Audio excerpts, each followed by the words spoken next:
الفيديو ده رسالة لقلبك. ربنا أعظم من إنه يعشمك بحاجة وما ينولهاش ليك. قريب قوي هتفرح، وربنا هيحقق اللي بتتمناه. البعيد قرب خلاص، بس الحبل محتاج منك شدة واحدة صغننة في الدعاء. وخليك دايما على يقين بإنه مستحيل ربنا يخذلك.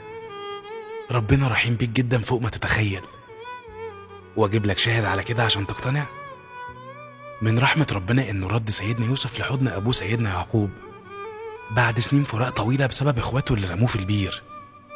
ومن رحمة ربنا كمان إنه رد سيدنا موسى لأمه كي يقر عينيها ولا تحزن. ومن رحمة ربنا بالسيدة مريم إنه خلى المسيح عليه السلام يتكلم في المهد، يعني يتكلم وهو طفل صغير لسه، عشان يرد حق أمه ويبرئها. ومن رحمة ربنا بيك انت بقى إنه بيهيئ الأسباب عشان يجبر كسر قلبك ويرد ليك حاجتك ويعطيك مسألتك. مش بس كده، ده كمان عشان ياخد لك حقك من اللي ظلمك. وأخيرا هقول لك حاجة، ربنا بيعطي العبد مادام قلبه مش بيمل من الطلب أو بييأس من الدعاء. انت عارف كمان كرم ربنا أوسع من خيالك وأكبر من حاجتك وأرحم من أمنياتك. والله ربنا يجبر بخاطرك جبر يتعجب له أهل السماوات والأرض.